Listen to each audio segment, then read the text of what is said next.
perishingly cold outside, so we're going to have a nice warming shepherd's pie on a Monday night to keep us happy.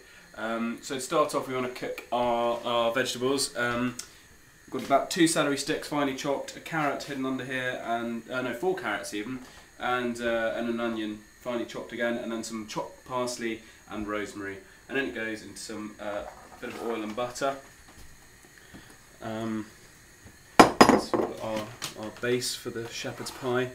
There's quite a lot of parsley in there, but that'll cook out slowly, just adding a sort of base to it. I used to absolutely hate parsley with a fervent passion, but I've grown to completely love it. So we'll season that with salt and pepper quite generously. Again, if you season things earlier, then the seasonings cook through, and you don't get that raw taste of salt if you season it at the end.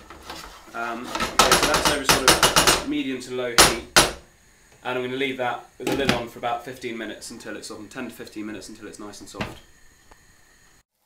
Ooh. So the vegetables have softened for about 15 minutes. Whack up the heat and add in your minced lamb.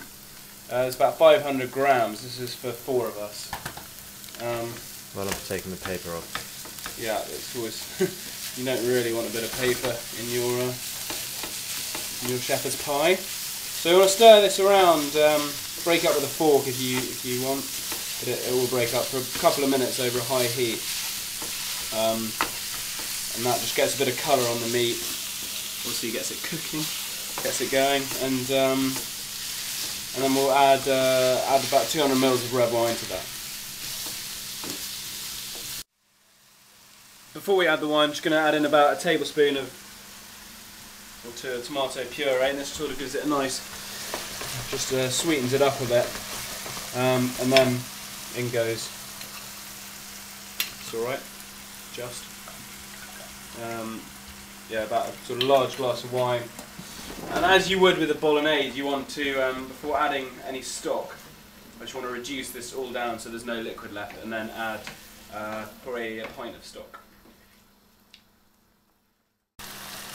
Oh yeah.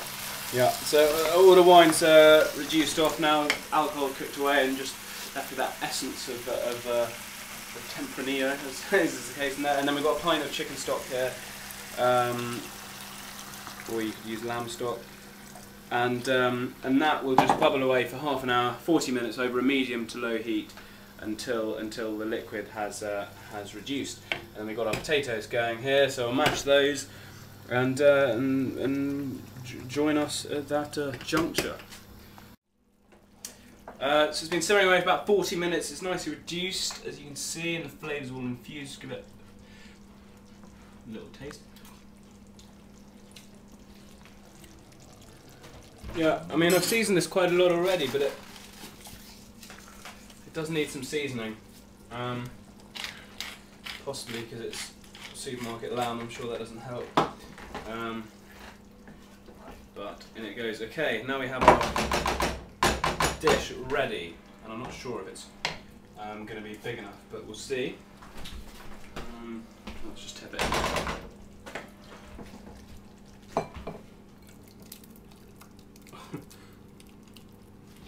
Really struggling here. Perfect size. Well, yeah, and then got a good old sauce full of mashed potato here, because you know it's vital that you have plenty of mash in your shepherd's pie, or on your shepherd's pie, I should say.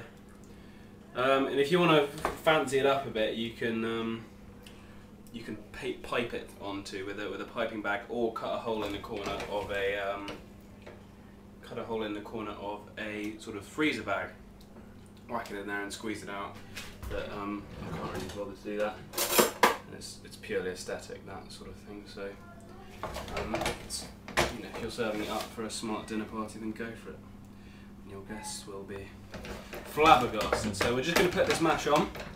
And then if you want, I'm not really, with cottage pies and shepherd's pies, I'm not big into cheese in the mash. I don't think it feels quite right, but if you want to, you put some cheese in your mash, or grate a bit of Parmesan or cheddar on top, and then it goes into sort of hot oven for about half an hour just to crisp up on top. I mean, it's not pretty, but can you think of anything better on a cold November evening than to just absolutely devour this with complete gusto, some broccoli and peas and heaven. So yeah, they're nearly done. So yeah, have a go, see what you come up with. I was also gonna another sort of way you could do it is with chunks of lamb and cook it like a stew. That's sort of a bit more rustic, a bit different. I'll write that up on the Facebook thing. But if you want to find any other good recipes, go to beyondbakedbeans.com. Cracking website.